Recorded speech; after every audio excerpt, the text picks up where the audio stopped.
Sawadika, bonjour à tous, bienvenue dans une nouvelle vidéo sur ma chaîne Kathleen à Phuket. Dans la vidéo du jour, on va prendre les transports en commun à Bangkok, donc le BTS et le MRT, et je vais vous expliquer comment faire et comment ça se passe et comment ne pas s'y perdre. Allez, c'est parti.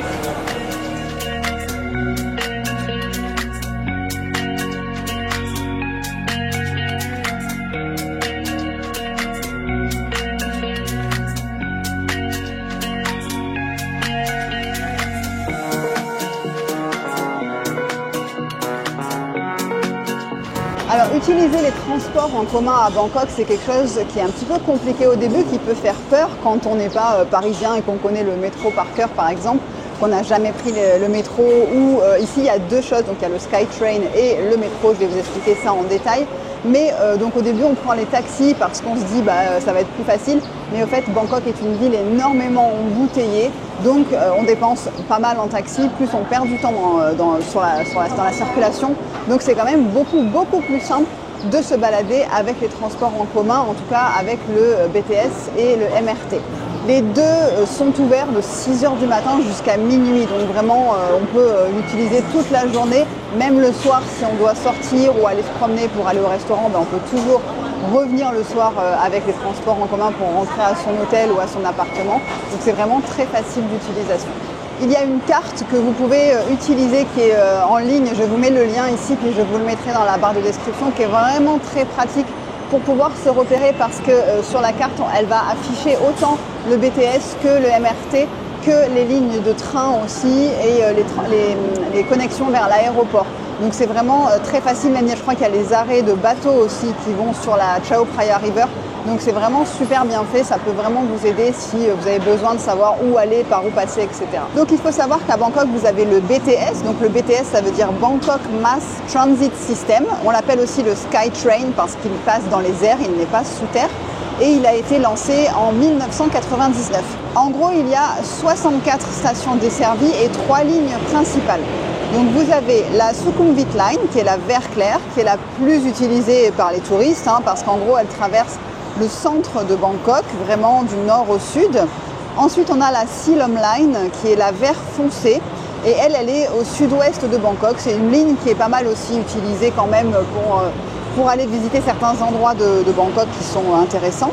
Et en dernier, on a la Gold Line. Donc la Gold Line, elle est toute petite, elle ne fait que 3 stations.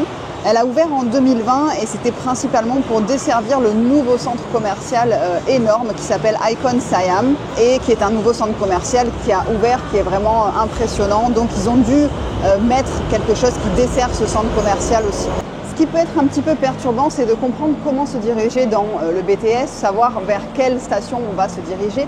Donc au fait, il faut toujours savoir dans quel sens vous allez et donc pour ça, il faut savoir la dernière station du train en fait pour savoir si vous allez en direction de ce sens-là ou de la dernière station dans l'autre sens. Donc on va prendre là par exemple, aujourd'hui nous sommes, je vais vous donner un exemple de ce qu'on va faire aujourd'hui, nous allons nous diriger vers Chinatown et donc nous sommes là dans le BTS, nous sommes à la station Ploenchit et on va donc, je vais vous montrer ça je pense, donc là nous sommes à la station Ploenchit, ok. Ce qu'on veut c'est prendre le BTS dans ce sens-là. Donc du coup, on va aller regarder le nom de la dernière station qui s'appelle Khukot. Voilà, donc on va prendre déjà le vert clair dans ce sens-là. Seulement, on va prendre le BTS vert clair que pour 2 stations puisqu'on va sortir à Siam. Et à Siam, on va changer et on va prendre le vert foncé. Cette fois-ci, on va descendre, on va aller à Saladeng, on va sortir à celle-ci, encore une fois pour 2 stations. Et donc là, celle-ci, il faut regarder dans quel sens on la prend. Donc on la prend dans le sens de Bang Boa puisque c'est la dernière station. Et donc on sortira à Saladeng puisque là on va changer. On va prendre donc la ligne bleue. Par contre la ligne bleue ne fait plus partie du BTS, elle fait partie du MRT, donc c'est le métro. Donc là on pourra faire une connexion et je vous montrerai tout ça juste quand on y sera. Et là on ira donc en direction de Wat Mankon et c'est là que nous allons à Chinatown. Donc comme ça vous allez voir vraiment le sens. Donc il faut surtout se repérer dans la dernière station où vous allez vous diriger. C'est le plus important, c'est là que vous allez pouvoir vous dire ok je vais dans le bon sens ou pas. Si vous vous trompez c'est pas grave, vous vous en rendez compte, vous sortez dans la station d'après puis vous rentrez. Donc pour payer votre billet, vous avez plusieurs options. Vous avez la machine automatique ou vous avez le guichet. Le guichet, si vous n'avez pas forcément d'espèces avec vous, c'est plus pratique parce qu'au fait, dans ces machines, on peut mettre uniquement des pièces ou des billets, mais parfois les billets ne marchent pas très bien. Ou on peut aussi payer en scan pour ceux qui ont une application avec un compte en banque en Thaïlande. Donc moi, je vais payer en scan aujourd'hui. Donc je vous montre. Sur l'écran, en fait, vous pouvez toujours choisir en anglais. Donc vous mettez déjà anglais. Et ensuite, vous cliquez en gros là où vous êtes. Donc c'est vrai qu'on est par là. Voilà, donc il va zoomer. Donc là, nous sommes à Plo and Sheet. Et comme je vous le disais, donc là, nous, on veut aller à Saladeng. Donc je vais cliquer sur Saladeng. Voilà, c'est bien sélectionné. Donc je vois sur la droite, Plo and Sheet à Saladeng. C'est 32 bahts le ticket. Et nous sommes deux. Donc je vais prendre 2 fois. Et là, je vais payer. Donc moi, je vais payer par QR. Donc quand vous avez un QR code, il faut changer. Le Rabbit, moi j'ai pas le Rabbit Pay, moi j'ai celui-ci. Donc je vous montre juste. J'avais déjà fait l'erreur, ça va changer le QR code. Et là, je vais payer.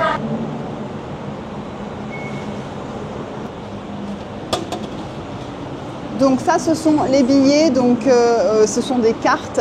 Je vais vous montrer. Donc il faut bien les garder. Vous allez taper à l'entrée dans le métro et vous allez les mettre dans la machine pour sortir. Donc il ne faut pas se tromper de station. Si vous vous trompez de station par rapport à ce que vous avez mis là sur la machine, vous allez devoir payer en plus. Donc la carte ne marchera pas, il faudra demander au guichet, etc. Allez, c'est parti.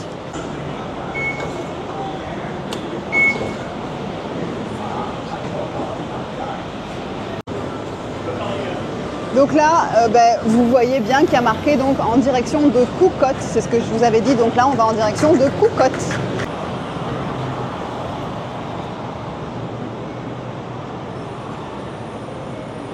Si vous voulez être assez calme et que vous êtes là pour visiter Bangkok, essayez d'éviter les heures d'affluence pendant les horaires de sortie de travail ou les horaires de sortie d'école, parce que c'est vrai que les métros peuvent être vraiment très bondés. Là, il est 10 h et nous sommes samedi matin, c'est vrai que c'est très très calme.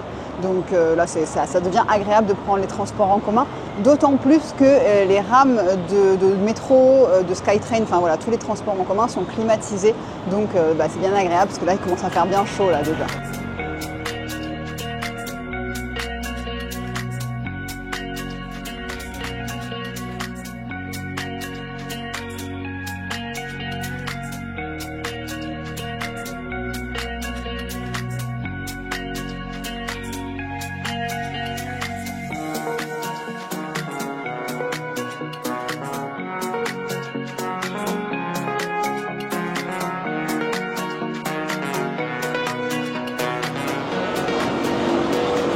Là, nous sommes sortis à Siam. En fait, il y a un monde de fou où on se dit tout le monde est dans le métro, je pense. Là, on est sortis, on fait le changement.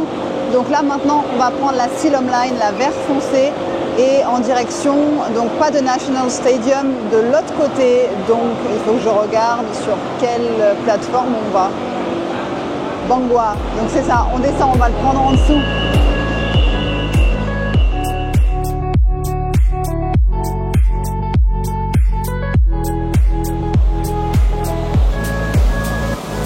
Bon, les portes sont fermées, on l'a raté. C'est pas grave, on va attendre le prochain.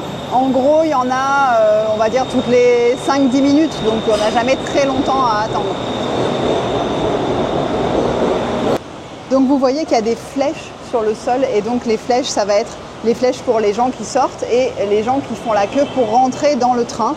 Donc, vous avez là où il faut attendre. Donc là, si moi, je veux faire la queue, qu'il y a du monde, je vais rester là sur ma flèche pour laisser sortir les gens qui ont à sortir en premier. Vous verrez qu'en Thaïlande, ils respectent beaucoup ça. C'est pas quelque chose les gens ne font pas forcément, ne passent pas devant les autres. Ils attendent que les gens soient sortis, puis ensuite que les nouveaux passagers puissent rentrer. Le métro à Bangkok, en tout cas tous les transports en commun, c'est quelque chose de très safe, de très sans danger. Vraiment, vous n'aurez jamais de problème. Même le soir tard, même les femmes seules, même habillées comme vous voulez. Ici, c'est vraiment quelque chose qui ne pose pas de problème et c'est vrai que c'est propre, ça sent bon. Il n'y a pas de personnes sans abri dans tous les coins. Ça sent pas le pipi, hein, comme dans le métro à Paris. Moi, je suis très sensible aux odeurs, donc j'avais ce souvenir à Paris horrible dans les transports, dans le métro. Alors qu'ici, voilà, c'est toujours nickel. Voilà, donc c'est vrai que ça change en tout cas et c'est presque un plaisir de prendre les transports en commun, sauf quand il y a beaucoup de monde et qu'on est comme des sardines. Mais ça, j'ai envie de dire, c'est pendant les heures de pointe et c'est juste ça qu'il faut un petit peu éviter. Là, aujourd'hui, c'est samedi, donc c'est vrai qu'il y a aussi les gens qui vont dans les centres commerciaux, etc.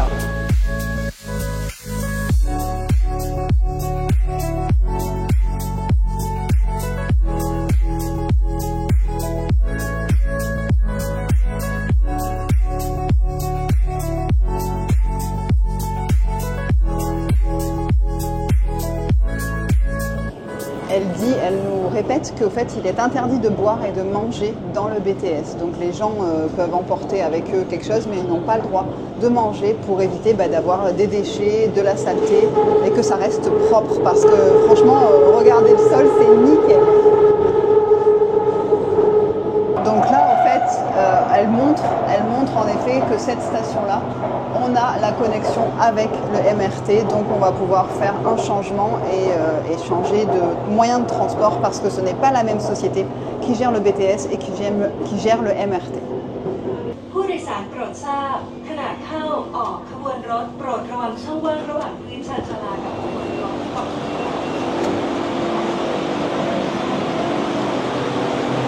Donc tout est quand même bien indiqué, n'oubliez pas que c'est compliqué de vous perdre, au début c'est perturbant, mais là par exemple donc, nous allons prendre le MRT, donc vous avez un sign qui affiche que le MRT est bien sur la droite, donc là on va aller en direction de la droite. Donc gardez bien votre carte puisqu'elle va vous servir pour sortir et cette fois-ci on n'a pas à toucher sur le dessus, cette fois-ci on va l'insérer dans la machine qui va la récupérer. Si vous avez une petite faim dans les stations de métro, vous avez toujours de quoi manger, de quoi boire. Vous avez même des manucures, des pédicures si vous avez le temps. Donc vous pouvez faire plein de choses dans les stations de métro.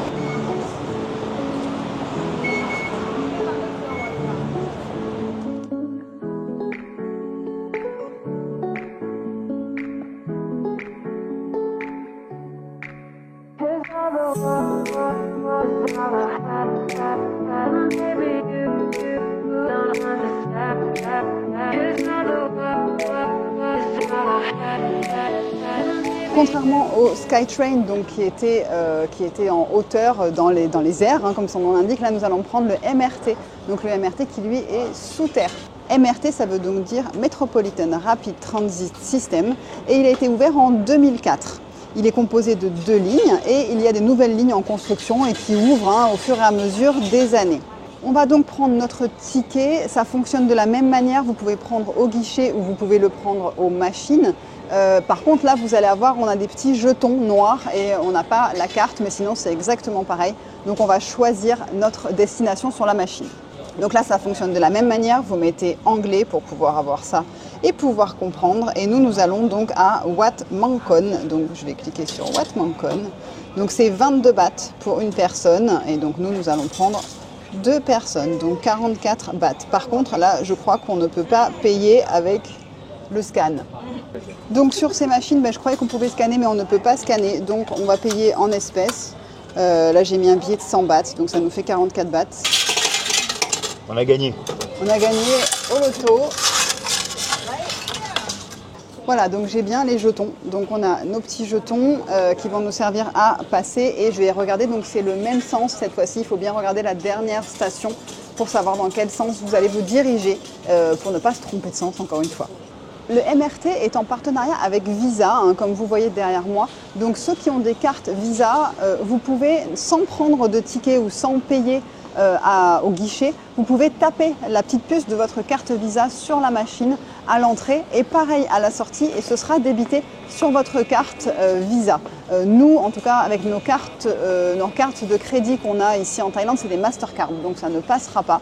Mais bon, voilà, donc je vous le donne parce que si jamais vous avez une Visa, ça peut toujours être plus simple à utiliser pour prendre le MRT.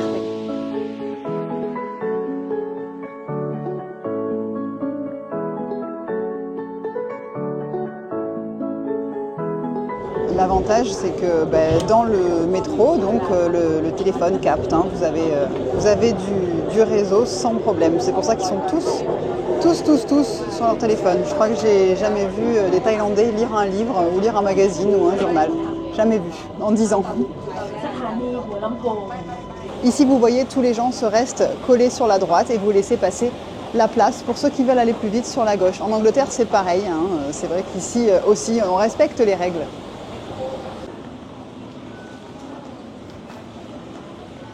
Donc on garde notre petit jeton pour pouvoir sortir et ensuite je vous montrerai, on rentrera donc à notre appartement en tuk-tuk, comme ça je vous montrerai aussi un petit retour en tuk-tuk.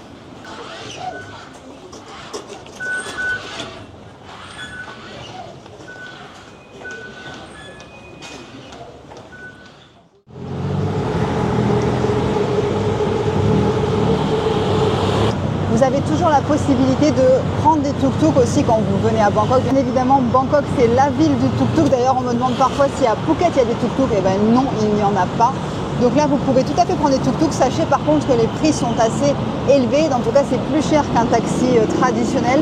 Et c'est plus cher en effet qu'un métro ou que le BTS. Donc, mais c'est une expérience à faire. Moi, je vous conseille tout de même de prendre au moins une fois le tuk-tuk.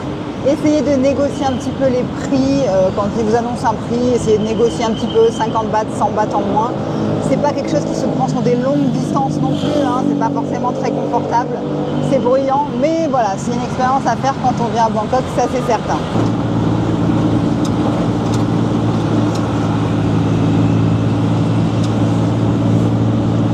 J'espère que cette vidéo vous aura été utile, qu'elle vous servira pendant votre séjour à Bangkok. Je vous remercie de l'avoir regardé jusqu'au bout. N'hésitez pas à la partager. Je vous souhaite une très très bonne semaine et je vous retrouve samedi prochain 11h pour une nouvelle vidéo. Portez-vous bien.